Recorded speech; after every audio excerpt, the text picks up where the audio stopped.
Hello everyone, we are here today in a very special constellation of people. We have today here Yilma from New Zealand, Wellington, and Laura from Osijek, Croatia, and me, myself, I'm Tabitha, I'm from Berlin in Germany.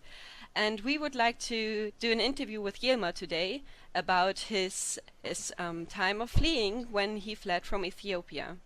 So thank you very much for listening. Thank you very much, Yilma, for taking the time with us.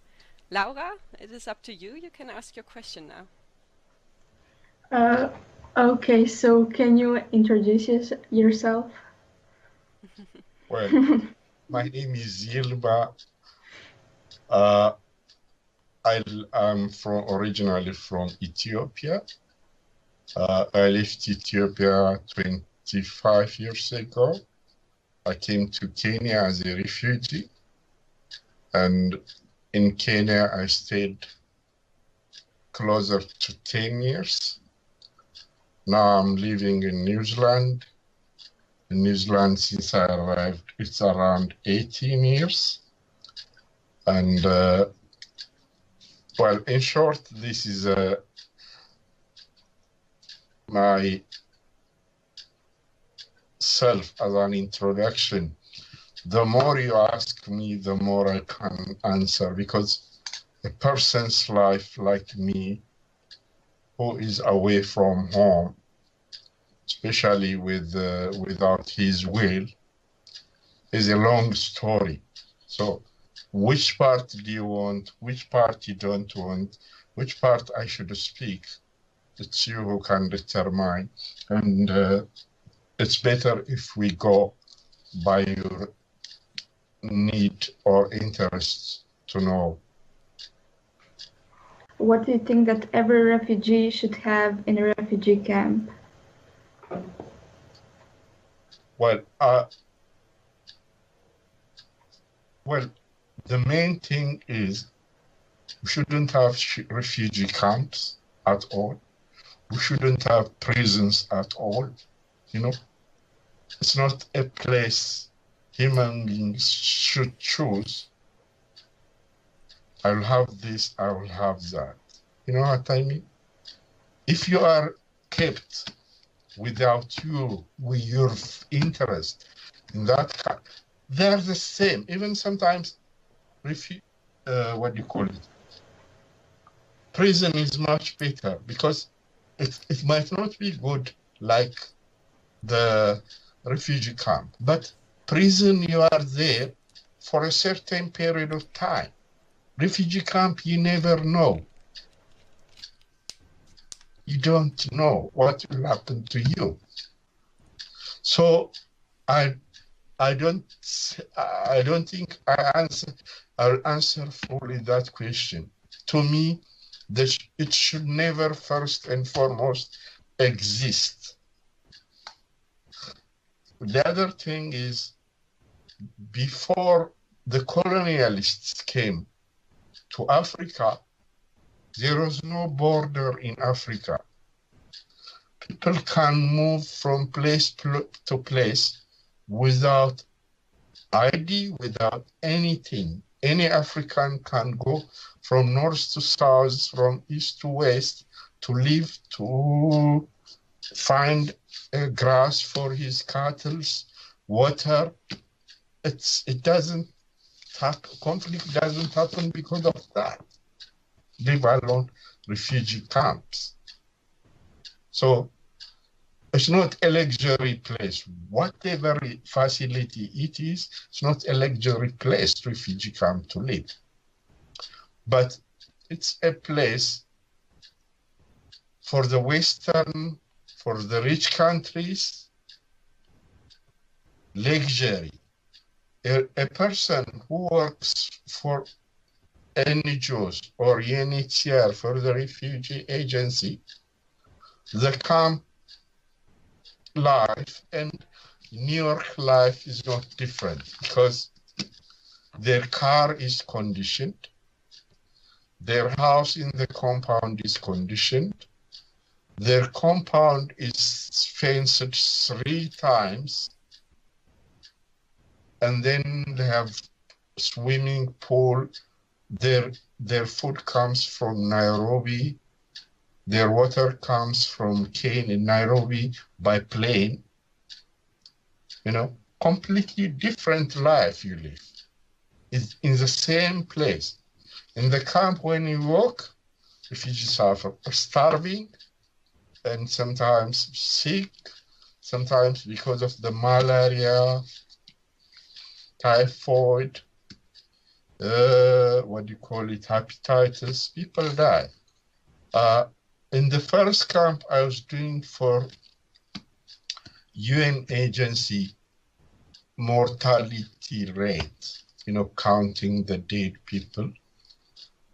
And from 1991, July, until the end of 1992, 3,700 something people died. Those people are only the accounted figure. Most of them are children and women. And then the days is a preventable days. They died of hunger, malnutrition, malaria, typhoid. These are preventable days. But the unaccounted number is estimated to be around 2,000 on top of 3,700. So what is good about life in the camp shouldn't be predict life in the camp. For me, the camp itself shouldn't exist. People shouldn't be secluded in the camp.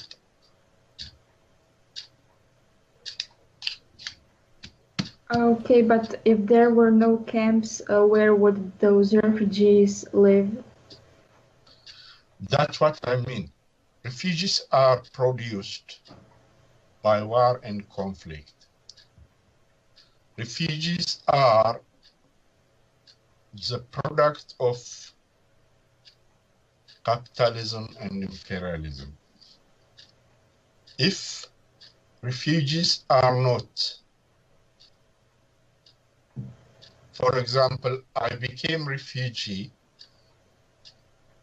the Western countries supported a brutal government who kills people, who doesn't care for the human rights, who stays in power, still in power, by dictatorship.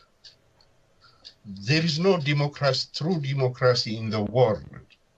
For the West, democracy means if, for example, in Ethiopia, to name a government a democrat, that government has to be a tool, a puppet of the West, America, England, UK. If that government obeys what these Western countries tells him, if that government make available the resources of that country to the West, can do anything to the citizens, If citizens, the country Ethiopia or any African country are left alone without the interference of the West, people can overthrow the government peacefully, which is not good for them. The government at home became powerful because the West gives them money, supports them by security, by intelligence, supports them by giving them ammunition to kill the people. So a certain number of people became powerful while the majority of the people have no power. So it's not the camp which should be questioning. the source of refugee production is the one which should be removed from power. For example, if they don't like my country's government, the Western countries, I'll get resettled. If I go to any country as a refugee, I'll get resettled quickly, because after I've gone to the second country, when I go for resettlement, the government will support me to start a propaganda war against my government back at home, to force him either to leave power or to obey the Western countries. It's a game, you know. If they like your country's government, they say, there is democracy, there is peace in your country, you have to go. That's what they were saying to us when we were in Kenya. UNHCR, NGOs, there is no free kind of NGO UNHCR help for refugees. Everything is tangled with the politics. For example, there is also discrimination between African refugees and refugees of the Western and Middle East.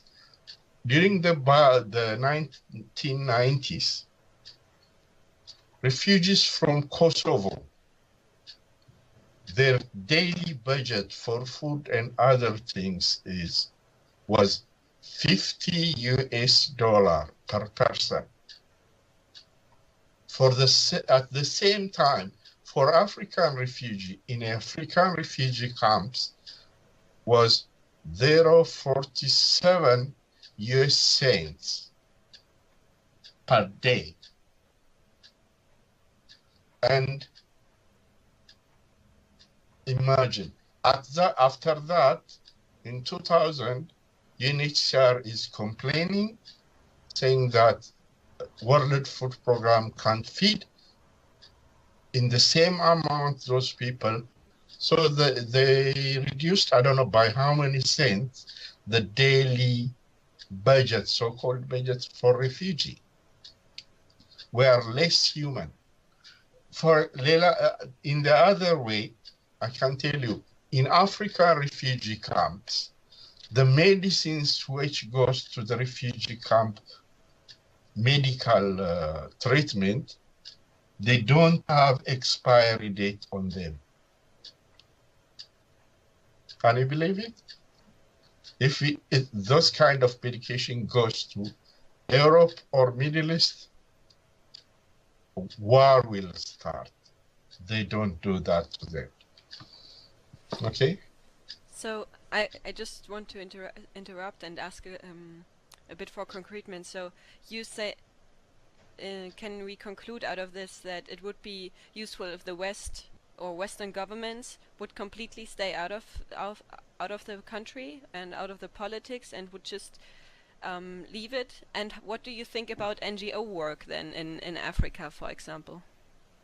Well, charity started, it's not yesterday, centuries ago, when the Western missionaries go to Africa.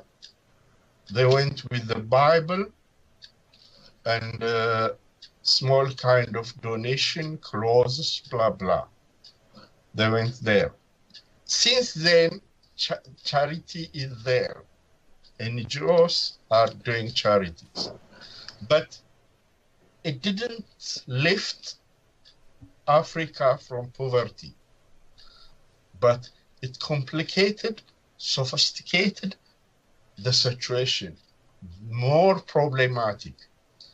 The problem is Africa needs a period of time to adjust, recover itself. Like a Chinese revolution, I don't mean in the political Marxist sense. China, during the Cultural Revolution, blocked her door for the world. And then they developed themselves, they improved themselves economically, infrastructure, buildings, road, dam, everything.